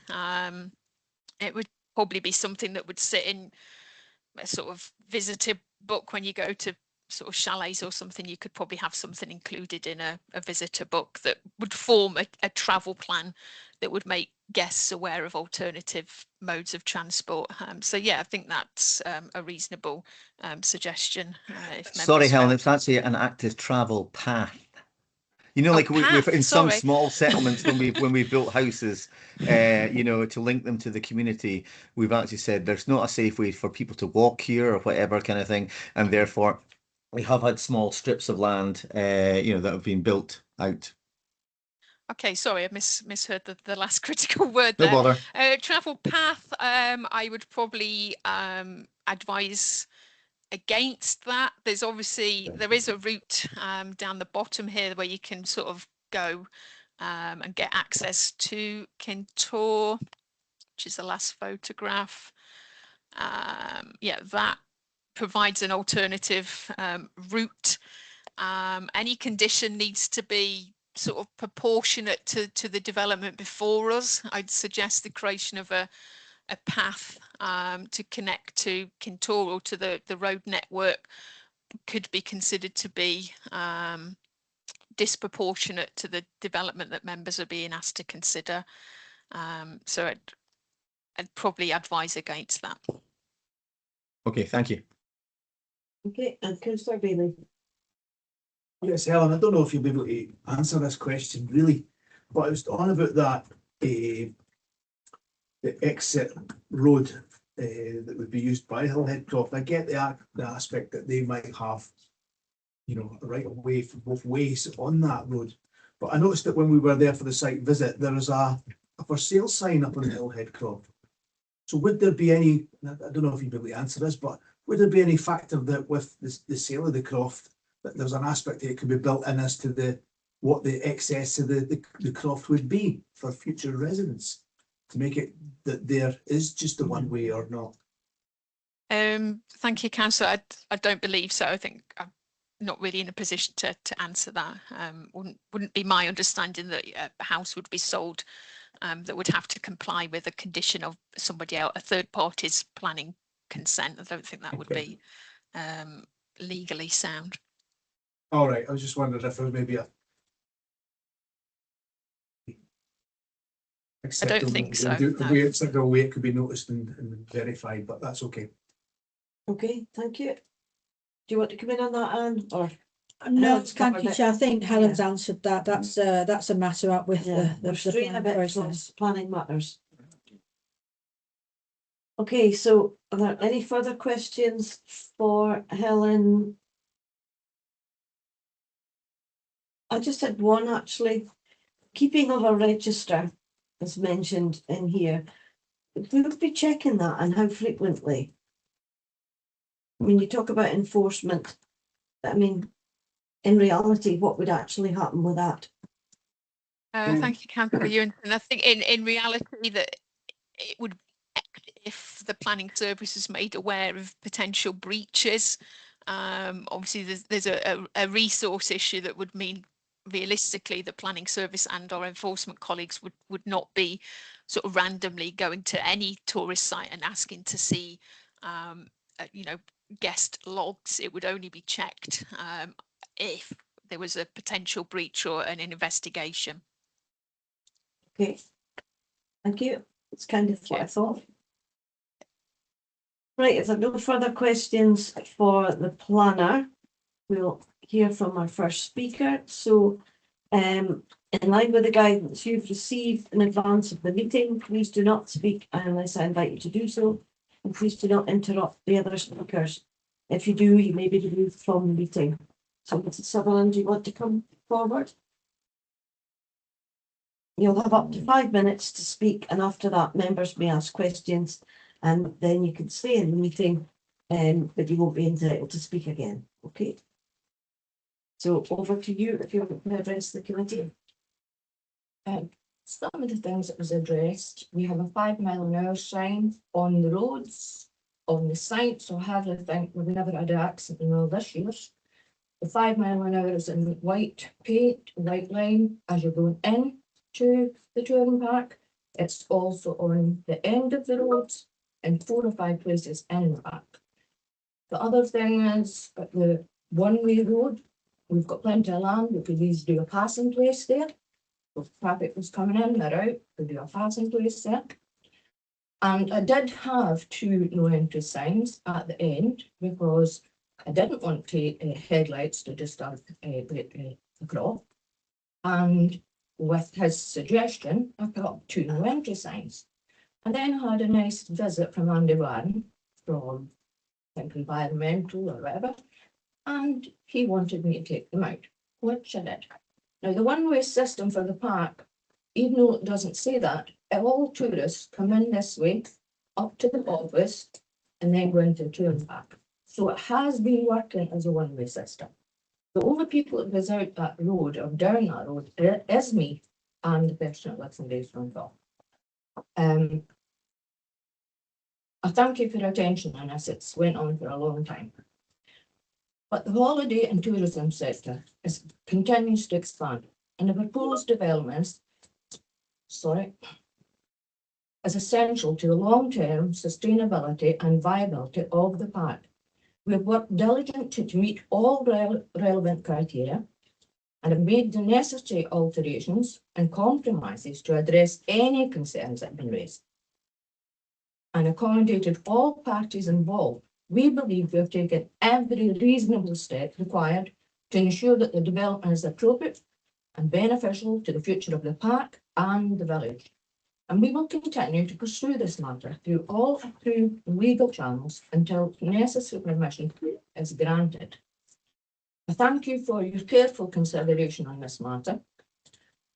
We sincerely hope that, taking into account the steps that we have taken to address all concerns and meet all necessary requirements, the application can now be looked on a lot more favourably. Okay, thank you. Do we have any questions for the speaker, councillors? Councillor White, please. Yeah, thank you. I just wondered about in the supporting statement, the bookings that were identified for the year. There were some grass pitches for tents and touring caravans. How are those going to be accommodated going forward if this application is to be successful? Well, we observed a tent. Yeah. When we were there on the visit. So the grass pitches for the tent is be it in the old touring that's already been through. So there are a huge circle in the middle if they don't want electricity. If they do want electricity, at the other side of the swing park, there's a big strip of grass there, and there is electric points for the tents there. Okay, thank you. Councillor Grant, please. Yeah, thank you, Chair, and thanks, Mrs. Sutherland. I can see that the comments of the committee have been taken on board and a lot of work's been put into redesigning it with increased buffer. Just to return to the issue of the planting that would constitute the buffer. Do you have any thoughts about what you would use to plant it with to try and maintain that buffer zone? Just going back to the concerns about deciduous planting and loss of. I would also take advice from the council and to see what they would like, but it would be good if we did have some evergreen there. But taking in mind at the side of Hillhead Croft and the touring park, there is a huge green hedge there anyway. Yeah. So then I could get local trees, whatever, because that hedge goes from there all the way down to the end of of the garden, all the way down. So I've just taken advice from council, from yourselves. What do you think? Yeah, thank you. Okay, councillor Keating, please. Like me to come on. The neck looks a bit better than last time with us. Glad to see that. Thank you. You mentioned there that you'd be prepared to put a passing place on, because I do share some of Councillor Gifford's concerns, but would you be happy if we can, if the planner lets me, if we made that a condition, if we choose to approve this? Absolutely. Fine, thank you. Question? Okay, thank you. Any further questions? I just had a couple. We saw the site. It was very useful, I think, to see that last Tuesday. So the current occupation of the touring vans on the site. Is there a demand? I mean, this is August and I know there weren't many there. So do you have people wishing to come, or are they on business, or what's the current usage? Tuesdays, right? So at the weekends, I have videos. At the weekends, we're asked from about a Thursday to a Monday, late an evening, a Monday. It's absolutely mobbed. And there's not many people take a holiday on a Tuesday, unless it's people coming from abroad, which we get a lot, because they hire their camper vans at the airport in Aberdeen. So I've had every nationality. I think I can speak 10 different languages now. There's the pitch. So we do get a lot of foreign visitors.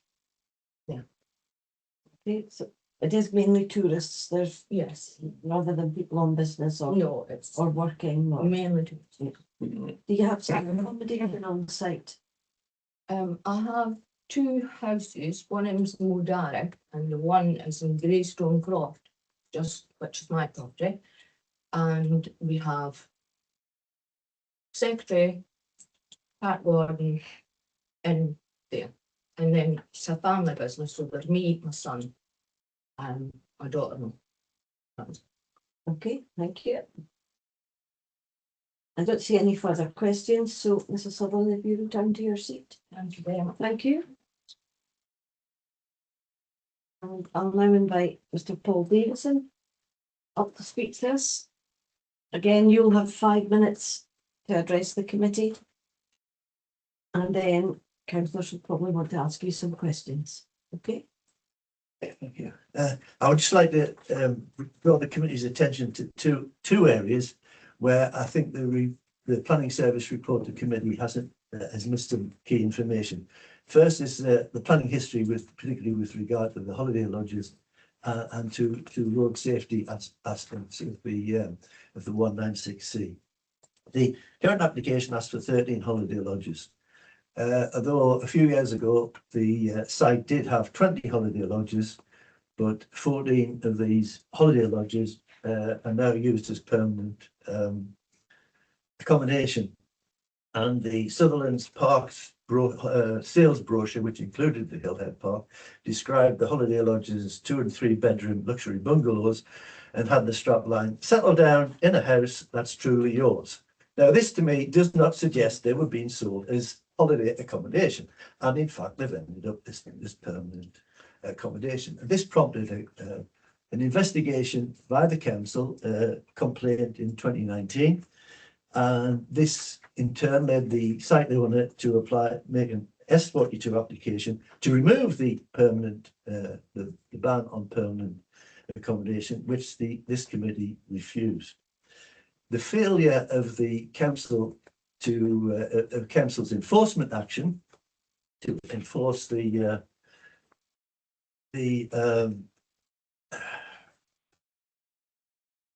permanent residence led to a certificate of lawfulness. So how did we end up in this state? Well, I looked at all the historical planning applications which set up the original caravan site and the extensions of the caravan site, and every one of these, the ones I could get information on, had planning conditions saying holiday use only and shall not be occupied on a permanent basis. So we've ended up where there's a clear breach of the planning conditions, and yet, following the certificate of lawfulness, the 2024 application that was refused and the current application have conditions 2 and 3, which say holiday use only, not be occupied on a permanent basis. I'm very tempted to quote Tony Hancock and say, have they gone raving mad? But what I will do is quote Einstein, who said, insanity is doing the same thing over and over again and expecting different results. These conditions are not enforceable. This was shown by the certificate of lawlessness. They had to admit that council cannot enforce these conditions. And also, these conditions requiring banning permanent basis do not command public confidence. So if you read the planning circular for 1988, the not enforceable statement, and no command, not commanding public confidence means in those conditions are not acceptable. So whatever the merits of the rest of the application, and I'm sure there are lots of merits in there, you cannot approve planning application where you have two unenforceable, not acceptable planning condition, 2 and 3. Okay, safety issues, road safety issues. I made a FOI request to the council, which I didn't get a response to, but they did say that they didn't have any information on the road safety aspects for the Old Hall Forest Road that wasn't already in the public domain. And so, as this, the reason I asked for this was because I thought the statements about the road in the report to committee were rather vague. And as the roads, only got 38 seconds left. okay, as I thought I thought I'd ask specifically for information on passing places. They didn't have any information on passing places, and yet the 1999 condition required 4 additional passing places, and yet in 2016 we have 1. And as for condition 14, it's not related. It's something that can fudge and come back to later. It's not relevant to planning, not enforceable, not precise, and not reasonable. Therefore, according to the 1998 career, it's not an acceptable planning condition. Thank you. Bang on. Thank you. Well done. Thank you. So if you stay there, Oh, because there okay. could be some questions for you, Dr. Davison. Questions from members, or I think Mrs. Joss, were you wanting to come in? Sorry, thanks, Chair. It was, I guess Helen could maybe come in when she comes back in again. It'd just be to obviously remind members that although the history is stated in the report, members should just consider what's in front of them, and obviously they have suggested conditions that in their professional opinion would be enforceable. Okay, thank you. Councillor Longshade, please. Yeah, thank you, Chair. Thank you, Mr. Pop your Davison. camera on, please. Sorry? Pop your camera on. Ah, right. Oh, sorry. That's me told. Thank you very much. Thank you for coming to talk to us. I would like to ask you one question in your own mind. Would it be misadvertising to advertise those caravans as permanent residents, as you implied? I'm just quoting from the sales brochure. Yeah. Well, I would say there would be it could be interpreted as mid-advertising. So although it's not the remit of this committee to look at trading standards, I would say there would be a point. Secondly, in a report dated 2019, is it correct that 14 caravans, which I could cite the numbers, were said to be permanent? That I took that from the enforcement notice, S33-year notice that was sent out to all 33, yeah. 33. So thank you. Sent to the site owners and to the chalet owners concerned. So basically, this started as a holiday caravan park, and it's turning into a permanent residence. Anyway, okay. I think we should consider the historical aspect of the development of this site. And then on the safety, you said about the road. Would you agree that the road is too narrow for increased traffic? On my observation, and residents I've spoken to, we were all, because I use that road quite regularly. Right. We're all concerned when we see people walking down, especially with dogs. It's always narrow, and there's always somebody who speeds, and I think it's dangerous. I would like to see it widen, or at least more passing places than the one we have. There is no pedestrian path for pedestrians, so they would be obliged to walk on a narrow road. Yeah. And in my mind, the passing places would not cater for a big car as well as a caravan because they are too small. So that road would be unsuitable for increased traffic to come into that. I think it's certainly better holiday park from a better two-way road, definitely. Okay, thank you very much. Okay, thank you. That will do for me. Any further questions from members? No. So, no, Davidson, you can repeat again. Thank you. Helen, do you want to come in? Have you got any comments to make following the speakers? Yes, thank you, Chair. Just on the second speaker, really. We have got the planning history is detailed at paragraph 215 about the site to the northeast. So there was a breach of condition, but this has been regularised. There has been a certificate of lawful use has been issued. So as far as the planning service is concerned, then that matter has been sorted, and it is lawful for those properties to be used for more permanent occupation. With respect to the gentleman's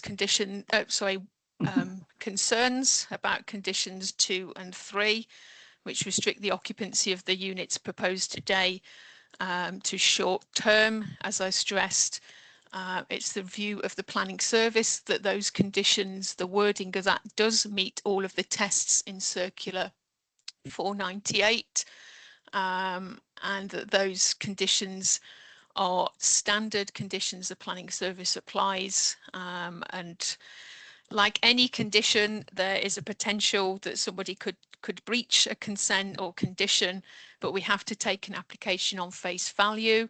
The planning history is material, but the fact that there has been previous breaches should not be persuasive to members in considering this application. Thank you. Okay, thank you.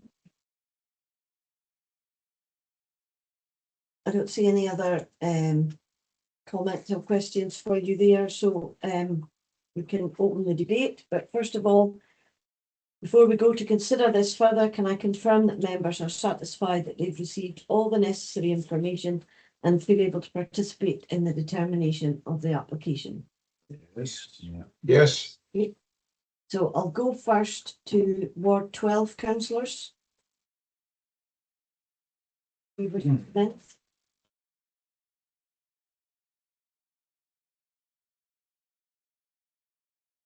Councillor Lonshay, please. Yeah, thank you, Chair. Looks like I am the one to open the fire, so to say. I didn't want that, but there you are. Never mind.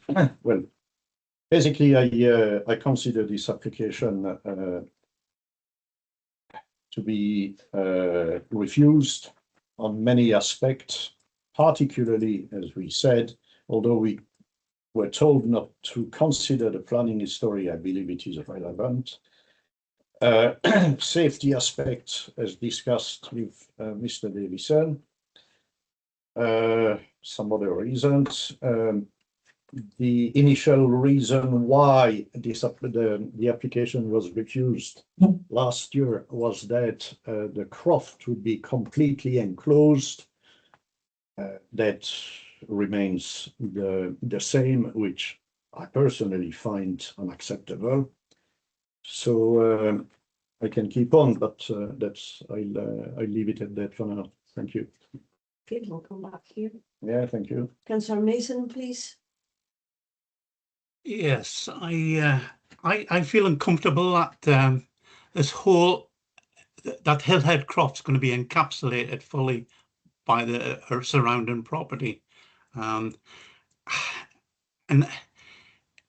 the access to the property. I know it's guaranteed, but how I don't know. I don't see how it's going to be in the future.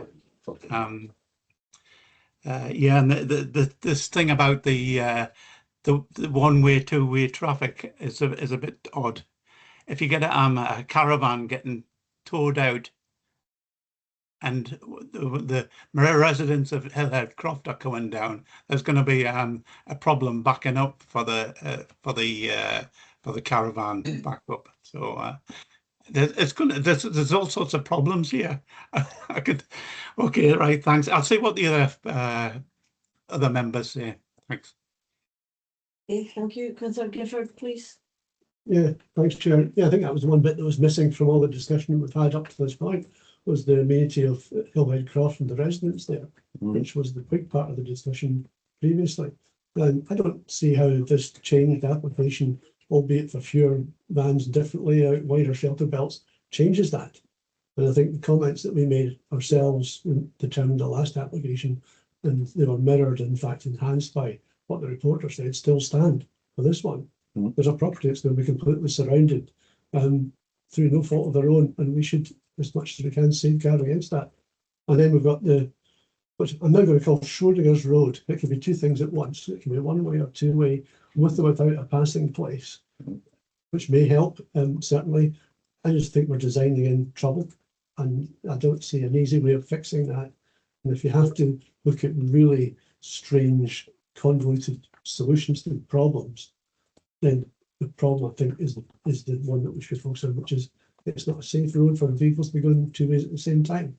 People don't know what status the road is, and you can have any number of signs, and people may look at them the first time and completely forget. So I think that road is a challenge, but I think the amenity of Hillhead Croft is the thing that we should be focusing on in this application.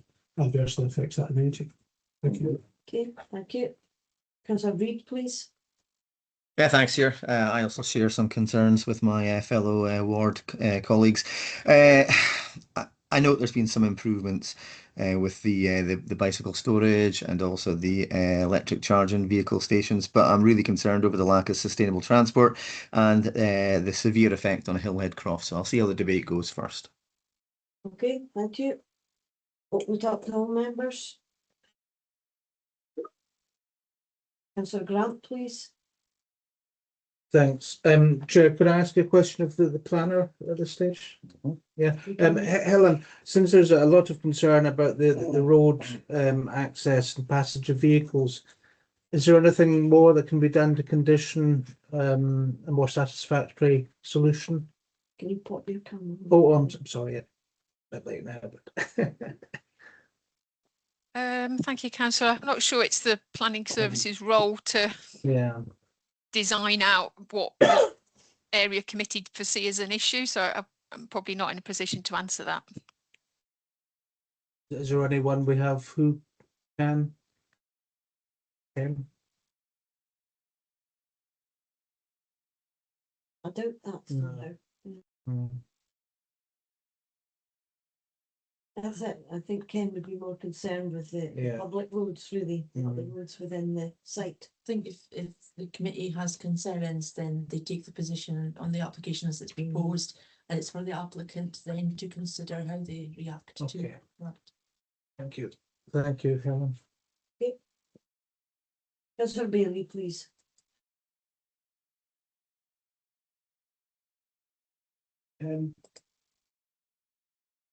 I'd just like to say, I think this is a case of what came first, the chicken or the egg, or the croft or the caravan site.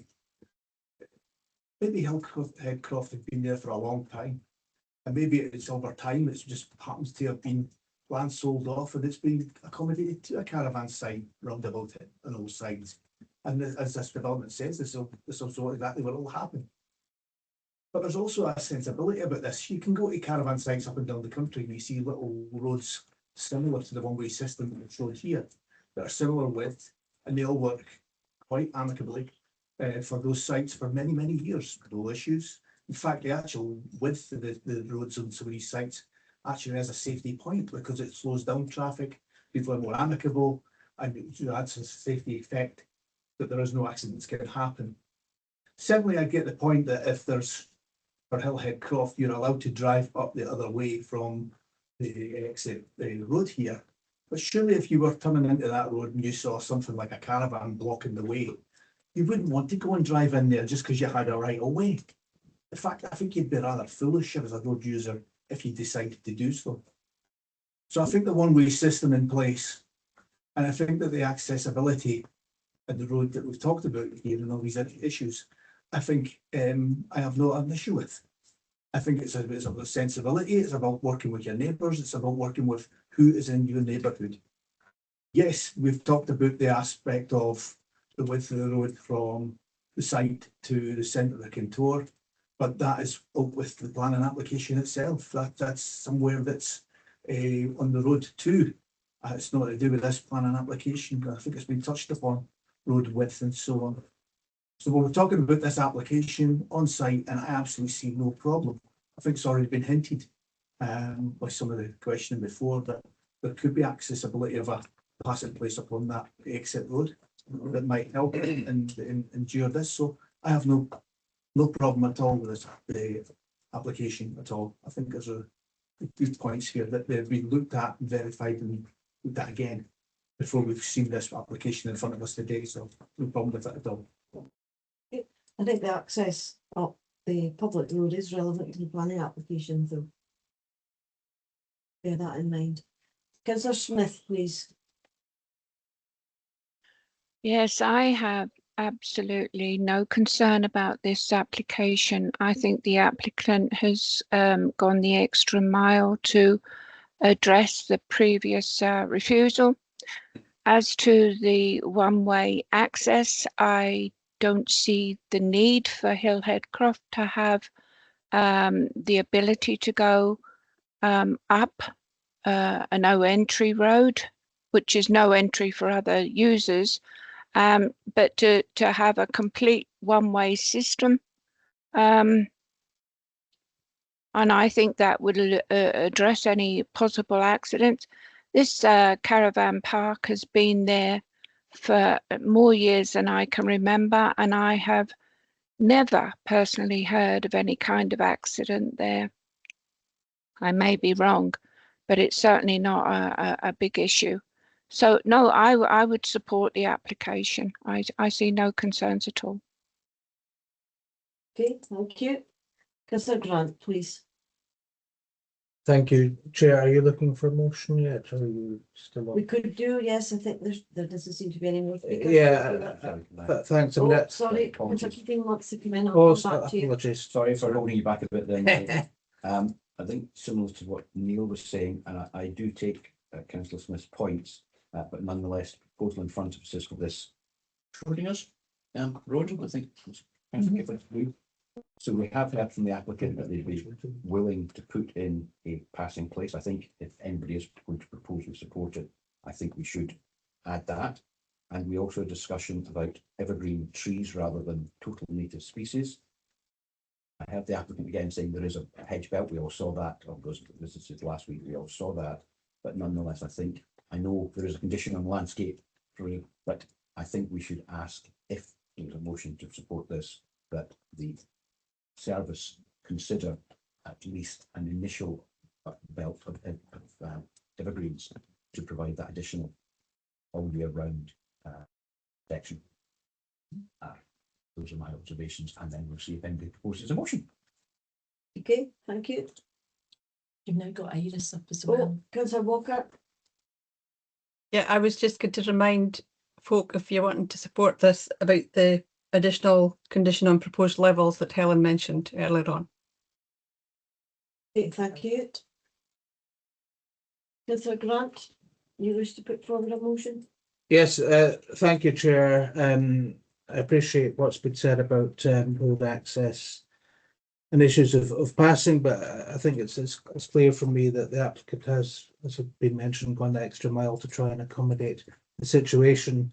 And you know, from being there in a site visit, I can see, you know, the existing hedgerow, and I think with this 20-metre buffer, I think if we can mandate, you know, include the requirement for evergreen trees, and as Councillor Keating mentioned, perhaps a passing place, I think I would propose a motion to accept the allocation of grant as stated in the paper. Thanks. Subject to conditions. Yes. Yeah. Have we got a seconder? Second. Councillor Bailey.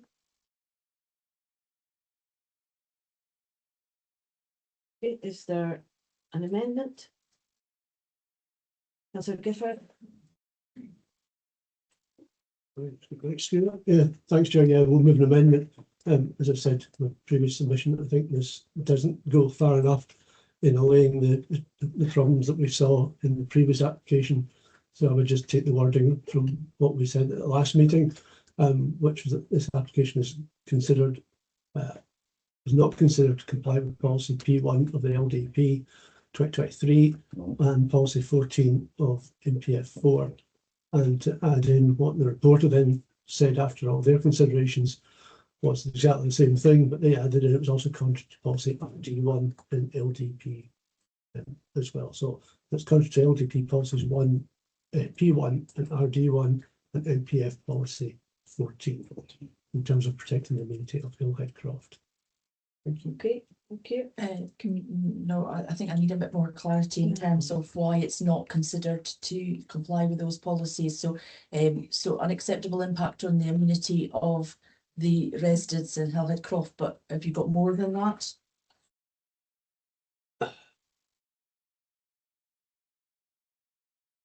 Well, but again, lifting from the wording that we used the last time, the application is significantly the same, albeit with slightly smaller numbers. It was it's an unacceptable impact on the amenity of residents of Hillhead Croft because the total enclosure of the croft by the development, the impact of vehicles using the access road on Hillhead Croft, and further impact on Hillhead Croft on the road proposed to the west, given that the need for this has not been identified. Is that actually within the report? Yeah, yeah. 6.2, sorry. Yes, And that the entire development is in close proximity to the last remaining open side of Hillhead Croft, so therefore it's now completely surrounded. Okay. So thank you. Jill, thank you, Chair. I think some parts of the previous reason given were in relation, have been changed slightly. I'm not sure if Councillor Gifford, I know you've been put on the spot. Do you want a few minutes just to? No, I think that's you also said it. It's changed slightly, but not enough. The impact is still there, albeit slightly different. And you're not satisfied with the mitigation that's been proposed? As one of the contributors today said, we've got all these conditions, and we know from loads of history over my entire time in the council, they're very challenging to enforce. It's conditions by consent and the history of people not consenting on occasions. The query that Jill is alluding to is obviously the impact on Hillhead Croft last time was about the lights coming directly on, but you are still considering that the one-way, two-way system is an unacceptable impact in terms of the impact of vehicles. Is that what you're saying? Yeah, it's an increase in traffic. I think it was Councillor Reid said it's a 70% increase in intensification on the site. That's more vehicles, whether they're camper vans or towage caravans or just cars. That is going to have an impact on the croft. Can't not have an impact on the croft. When it's centrepiece on the road, I think it's a solution, but it's not a good solution. Chair, so Alison, are you? Sorry, are you okay with the? Yeah, well, I've got some slightly revised wording, and that there is considered to be a significant unacceptable impact on the amenity of the residents of Hillhead Croft because of the total enclosure of Hillhead Croft by the development, the impact of a one-way system and potential conflict with movements to and from Hillhead Croft would have an adverse impact on the amenity of the residents. The application is therefore not considered to comply with policy 1 and policy 14. That's something that has come through to clarify. Is that helpful? You haven't. Policy P1, RD1 and NPF. RD1, sorry, yes, policy 14.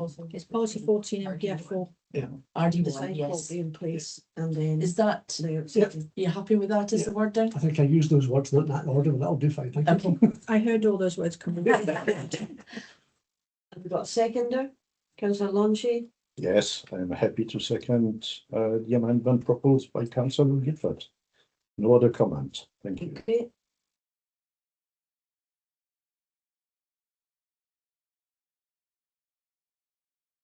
So we have one thing for both of those. I think I do. We'll go to. Well, you need to do any summing up. Yeah, we'll go to summing up. So, you want to sum up for the amendment first, Councillor Gifford? battery, so I'll speak quickly. I covered it all extensively at the last meeting and also on this one, and adding to that, the previous application, which is not that different. So I think we've said it all, and I just think it's a over intensification of this site is going to have an adverse effect on the croft. And do you want to sum up for the motion, councillor Grant? Yeah, just very quickly, as mentioned, I say the applicant's taken consideration of the various concerns raised previously with one extended buffer zone. Having visited the site, I'm quite satisfied that although there will be building on the other side of the hillhead croft, it'll be sufficiently shielded, providing we can hopefully include some evergreen trees there, and if we can maybe. I think, Alison, have you got a passing place down? Yeah, so with that condition as well, I'm happy to propose. Thank you. Okay, so can you go to the vote? I can, yes. So I have the motion with councillor Grant, seconded by councillor Bailey, and that is to grant full planning permission, subject to the conditions detailed in the report, an additional condition relating to the levels on the site, the inclusion of passing places to improve the access road to the west. Is that where you want it on? Wherever it's possible. The two-way part, and the inclusion of a belt of evergreen trees within the landscaping. And I have the amendment with councillor Gifford, seconded by councillor Launchet, to refuse full planning permission on the grounds there is considered to be a significant unacceptable impact on the amenity of the residents of Hillhead Croft because of the total enclosure of Hillhead Croft by the development, the impact of a one-way system, and potential conflict with the movements to and from Hillhead Croft would have an adverse impact on the amenity of the residents. The application is therefore not considered to comply with policy P1 of Aberdeenshire Local Development Plan 2023 and policy 14 of National Planning Framework 4 and RD1, which is LDP. Yeah, LDP. Yeah, sorry, this has been added on at the end. Okay, happy with that? Okay, councillor Ewanson. Amendment. Councillor Bailey. Motion. Councillor Gifford. Amendment. Councillor Grant. Motion. Councillor Joji. Motion. Councillor Keating. Amendment. Councillor Launchet. Amendment. Councillor Mason. Amendment. Councillor McHale. Motion. Councillor Miller. Amendment. Councillor Payne. Amendment. Councillor Reid. Amendment. Councillor Smith. Motion. Councillor Walker. Motion. And Councillor White. Motion. Yes. 8 to 7. So that's 7 for the motion and 8 for the amendment. Therefore, the amendment is carried to refuse full planning permission for the reasons stated. Right, thank you all. I think it's time for 15 minutes.